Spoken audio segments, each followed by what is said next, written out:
আমরা আমাদের দৈনন্দিন জীবনে প্রতিদিনই টাকা গুনে থাকি, কিন্তু টাকার ছবি নিয়ে প্রশ্ন করি কি? যে মানুষটা প্রতিটি নোটে ছাপা, তার চেহারার পিছনে লুকিয়ে আছে বহু শতকের কাটা, একটা মুখ, একটা প্রশ্ন, আর একটা অপূর্ণ ইতিহাস। কেন ভারতের মুদ্রায় শুধু গান্ধীজি?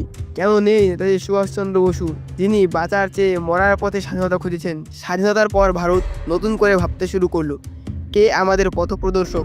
দেশভাগ, হিন্দু মুসলিম দাঙ্গা, পাকিস্তান ও ভারতের জন্ম, সব কিছুর মাঝে নতুন এক জাতি দাঁড়ালো।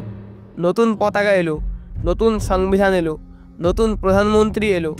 এবার দরকার ছিল একটা জাতীয় প্রতীক, যে আমাদের আদর্শ, শান্তি আর সংহিতের ছবি হয়ে উঠবে। তখন নেতৃত্বে ছিলেন জওহরলাল নেহেরু, সর্দার বল্লভভাই প্যাটেল, ডাক্তার রাজেন্দ্র প্রসাদ। এরা সবাই ছিলেন গান্ধীজির অনুসারী। তাদের চোখে গান্ধীজি ছিলেন জাতির পিতা, অহিংসার পুরুষ, ব্রিটিশদের বিরুদ্ধে এক শান্তিপূর্ণ আন্দোলনের প্রতীক। তাই 1987 সালে 500 টাকার নোটে প্রথম গান্ধীজির ছবি ছাপা হয়, আর 1996 সাল থেকে শুরু হয় মহাত্মা গান্ধী সিরিজ, যেখানে সব মুদ্রায় একটাই মুখ, গান্ধীজি। কিন্তু তখন থেকে প্রশ্ন উঠতে থাকে, নেতাজি কোথায়? স্বাধীনতা কি কেবল অহিংসা দিয়ে এসেছে? রক্ত, যুদ্ধ, আত্মত্যাগ, সেগুলো কি কোনো ছবিতে স্থান পাবে না? নেতাজি সুভাষচন্দ্র বসু ছিলেন এমন একজন নেতা, যিনি শান্তির ভিক্ষা চাননি। তিনি স্বাধীনতা ছিনিয়ে আনতে চেয়েছিলেন। তিনি বলেছিলেন, তোমরা আমাকে রক্ত দাও, আমি তোমাদের স্বাধীনতা দেব।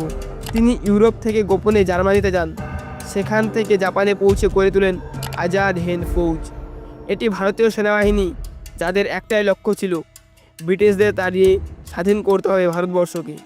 তিনি যুদ্ধ করেছিলেন, সেনাপতি ছিলেন, প্রবাসে থেকেও ভারতকে নিজের বুকের ভেতরে আগুন করে রেখেছিলেন। কিন্তু এখানেই আসে বিতর্ক। নেতাজি সহযোগিতা করেছিলেন সেই সময়কার অক্ষশক্তি জার্মানি ও জাপানের সঙ্গে থেকে, আর ব্রিটিশদের দৃষ্টিতে তিনি ছিলেন দেশদ্রোহী, বিদ্রোহী, বিপজ্জনক। স্বাধীন ভারতের নেতৃত্ব চায়নি কোনো বিতর্কিত প্রতীকের ছবি মুদ্রায় উঠুক। তাদের চোখে গান্ধীজি ছিলেন নির্ভরযোগ্য, আন্তর্জাতিক হিসেবে গ্রহণযোগ্য, আর নেতাজি ছিলেন বিপ্লবী, সাহসী, কিন্তু ঝুঁকিপূর্ণ। তাই সিদ্ধান্ত হয়, টাকায় থাকবে একটাই মুখ, সেটি হলো গান্ধীজি, যিনি জাতির ঐক্যের প্রতীক। এই মতবাদের ফলেই 70 বছরের বেশি সময় ধরে ভারতীয় মুদ্রায় দেখা যায় শুধু গান্ধীজিকেই। তবে সত্যি লুকিয়ে থাকেনি। মানুষ প্রশ্ন করেছে, একই মুখ কেন? বাকি ইতিহাস কোথায়? বহুবার দাবি উঠেছে, নেতাজি, ভগৎ সিং, বিবেকানন্দ, চন্দ্রশেখর আজাদ, তাদের ছবিও যেন টাকায় থাকে।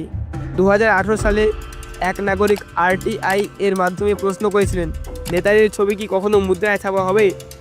RBI জানায়, এই সিদ্ধান্ত সরকারের। তারা যা চায় RBI তাই ছাপে।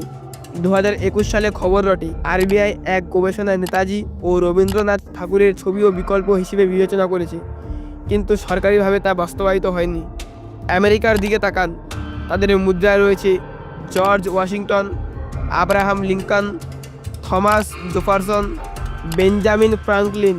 তাদের দেশ নিজের ইতিহাসকে মুদ্রায় চিত্রায়িত করে। তবে ভারত এখনও একটাই পথ ধরে রেখেছে, এক মুখ, এক ছবি, এক আদর্শ। তুমি যদি একবার ভেবে দেখো, টাকা শুধু লেনদেনের মাধ্যম নয়, টাকা আমাদের ইতিহাসেরও প্রতিচ্ছবি।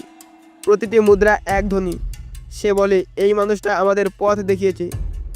যদি সেটা সত্যি হয়, তাহলে শুধু গান্ধীজি নয়, নেতাজিও তো সেই পথপ্রদর্শকই ছিলেন। তার আদর্শ, তার বীরত্ব, তার ত্যাগ, সেটাও কি এক নোটে জায়গা পাওয়ার যোগ্য নয়? তাহলে এবার প্রশ্ন হলো, তুমি কি চাও নেতাজিকে তোমার টাকায় দেখতে? তুমি কি মনে করো, এক মুখে ইতিহাস লেখা যায় না? তুমি কি বিশ্বাস করো টাকায় থাকা উচিত সেই সব বিপ্লবীদের মুখ, যারা দেশের জন্য জীবন দিয়েছিল? তাহলে এই ভিডিওটা শেয়ার করো আর তোমার মতামত জানাও নিচে কমেন্ট বক্সে। আর বাংলার তথ্য কথা চ্যানেলটিকে সাবস্ক্রাইব করো, কারণ আমরা বলি সেই ইতিহাস যা শুধু বইয়ে নেই, যা রয়েছে আমাদের রক্তে, আমাদের হৃদয়ে, আমাদের প্রশ্নে। টাকায় যদি থাকে ইতিহাস, তাহলে সেই ইতিহাস পূর্ণ হোক। শুধু একজনের ছবি নয়, থাকুক সেই বীরেরও প্রতিচ্ছবি, যিনি জীবন দিয়ে ইতিহাসকে বদলে দিয়েছিলেন। নেতাজি অমর থাকুন আমাদের সকলের মধ্যে। তো আজকের ভিডিওটা ছিল এ পর্যন্তই। আশা করি ভিডিওটি ভালো লেগেছে। ভিডিওটি ভালো লাগলে লাইক, কমেন্ট, শেয়ার করে পাশে থাকবেন। দেখা হবে আরও এক নতুন ভিডিওতে।